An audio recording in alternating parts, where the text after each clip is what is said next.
Hi there, and welcome back to reading The Enchanted Tree, How It All Began, chapters 5 and 6, and here we have Ollie and Aiden and Clare. Queen Mab was a short, pincushiony fairy with masses of curly black hair. Her face was like a china doll, too cheap for expression. She made up for her lack of height with a quantity of fabric in her gown. Layer upon layer of the finest chiffon, in all shades of orange, flowed out around her, and it was the constant task of two dedicated elves to straighten every ruffle and to ensure that she always looked perfect. Perched on top of her head was a delicate crystal tiara, and her fingers were decorated with many rings of varying shapes and sizes. She strode into the cavern with the confidence of 1,000 giants, rushing past her subjects with a steely command. She spied Rosebud sitting in Emily's hand and fixed her with a penetrating stare. "Rosie, have you found him? Have you found Signor di Stoffa?" the Queen thundered. "No, Your Highness, he is not down here. I suspect he is taking a nap somewhere," answered the frightened fairy, her voice shriller than ever. With a single flutter of her wings, she darted for cover behind Emily. The Queen's glare now had a new subject to examine, and it changed from annoyance to bewilderment. She gazed at Emily, then at Thomas, then at Emily, then at Thomas. "Rosebud, who are these people? Why are they here? More importantly, how did they get here?" the Queen asked in a softer, queenlier voice. A tiny squeak was heard coming from behind Emily's back. "Don't worry, Mabby. They're with me," said Henry, stepping out of the shadows. "Oh, hello, Henry. How is my favourite canine?" greeted the Queen as she gave Henry a great big hug and a scratch behind the ears. The children stared in astonishment. Emily's mouth was so wide open again, she was certain to swallow 100 bees if they had flown her way. "You know her, Henry?" gasped Thomas. "Of course I do." "That's me." "Oh, that's you," "Of course I do," replied the contented canine, enjoying his massage. "What do you think I'll do all day while you're at school? I thought you just slept in my room," said Thomas. Henry tutted and rolled his eyes. "I brought my friends Emily and Thomas to meet you, Mabby. Oh, and happy birthday, old girl. You're looking great," Henry added. "Why, thank you," replied the Queen. And with that, she burst into tears. Sobs and sobs of waterworks sprayed from her being. She raised her little hands to her eyes, and when they got there, she ground them round and around slowly, while spouting short bursts of sniffles. Her sparkling tears fell to the ground, darkening the brown earth, and no sooner had they fallen, a toadstool sprang up. A great red toadstool with large white spots. Anticipating that the distressed queen would need a moment to sit down, it danced around her, moving this way and that, ready to catch the royal bottom if it fell. And fall it did indeed. The considerate toadstool seemed to brace itself just as the Queen plopped herself down and blew into a deep red silk hanky. A melting fireball in all her glory. "Goodness me!" exclaimed Emily. "What on earth is the matter?" Before the Queen could answer, they were interrupted in the most extraordinary way. Out of nowhere came the sound of galloping hooves and frantic neighing. Suddenly, appearing in the middle of them all, was a little knight. in shining armour on top of a neatly brushed cream-coloured white horse. The knight wobbled in the saddle a bit and tried several times to lift up the visor on his helmet. But as he was holding a lance in one hand and the reins in the other, he got himself into rather a muddle. At last, he managed it, and in a big, bold voice, he lisped, I'm Waja, and I'm here to rescue you. What did you say your name was? cried Thomas. And how did you get here? This is so cool. Queen Mab immediately took control, thanked Roger for showing up, and dismissed him. You're in the wrong adventure, Roger, she said quietly. Oh, terribly sorry. Apologised the embarrassed knight, turning his horse around.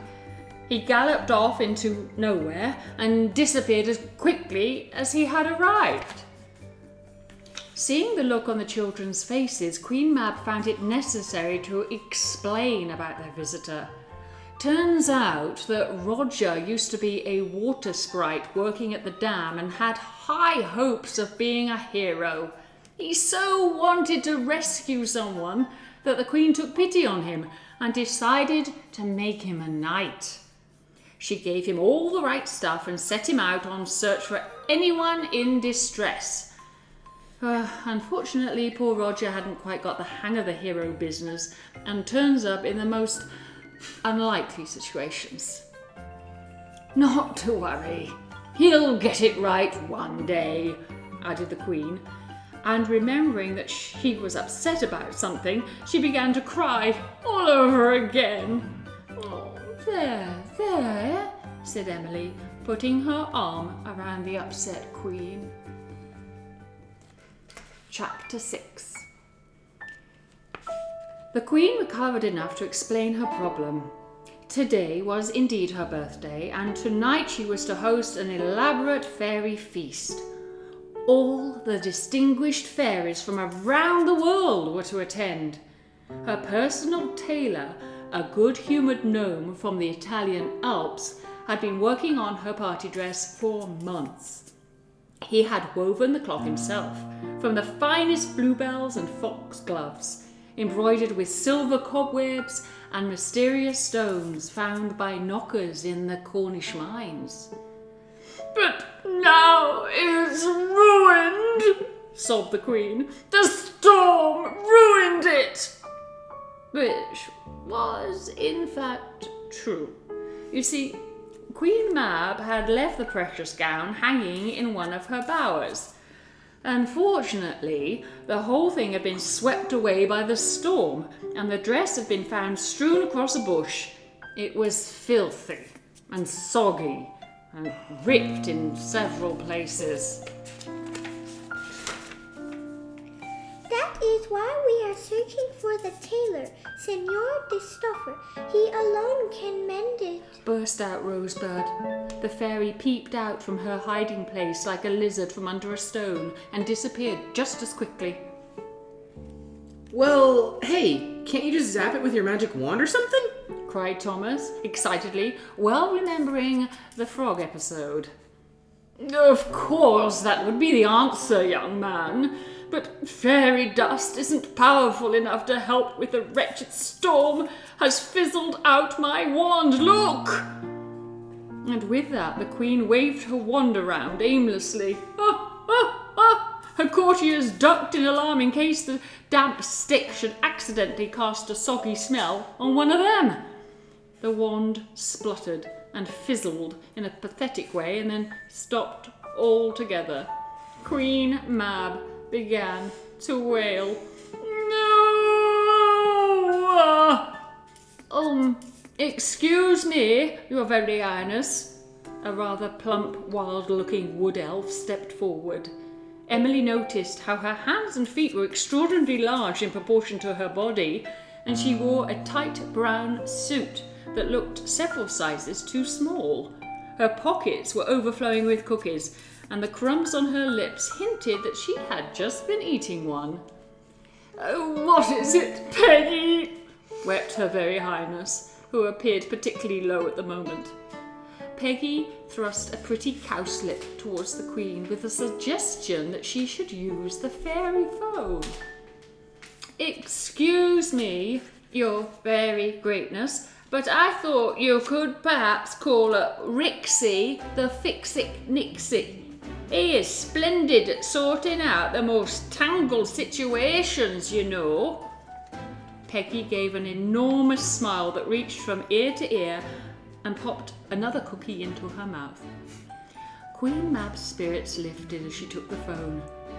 Rixie was indeed an excellent handyman and had helped out brilliantly the time when sunlight had crept into their cave and all the dwarves had turned to stone. Certainly, he could help her now. The Queen dialed his number. But to her disappointment, she reached his answering machine. "Hey, man, this is Rixie. Whatever your problem, how big or small, I'm your helpful Nixie, and I can fix them all." Rang out the message. "Rixie, answer the phone. This is Mab here. Queen. We have a colossal problem." She was about to hang up in a temper when Rixie picked up on the other end. Hey, Mobby, dude, how you hanging today? Good to hear from you, babe. What's up? Rixie was very handsome, with silver blonde hair tossed to one side and blue dreamy eyes to get lost in. Today he was relaxing on a beach in a tropical paradise somewhere, sipping on a large pink peach smoothie, the glass decorated with colourful umbrellas and fruit. Now, the Nixes from Iceland are a very athletic race, and Rixie particularly enjoyed surfing. At that moment, his eyes were cast upon the ocean, waiting for the next perfect wave. "Oh, Rixie, the most terrible thing has happened." Queen Mab spared no details as she yammered on about the storm her dress and her useless wand. "And it's my party tonight," she sobbed. You haven't forgotten my party, have you? Rixie?" she added suspiciously, suddenly forgetting to cry. The party, of course. Yeah, doll, I'll be there," he stammered, desperately trying to remember. But Rixie was such a smooth talker, he soon had the Queen blushing and in a fluster. She quite forgave him for being unable to fly to her side immediately. He said he had some pressing business to attend to. Queen Mab hung up the fairy phone with a sigh and glanced around the room at her fairy folk. Suddenly, a noisy explosion in the corner drew their attention. A blast of flames dissolved into a puff of green smoke, and without warning, evil laughter echoed around the cave. Emily and Thomas clung onto each other, and Henry hid beneath the toadstool. Someone dressed, all in black, with a swirling cape and pointing hat, slowly stepped forward, out of the smoke. Join us next time with Chapter 7 and 8 to see what happens next.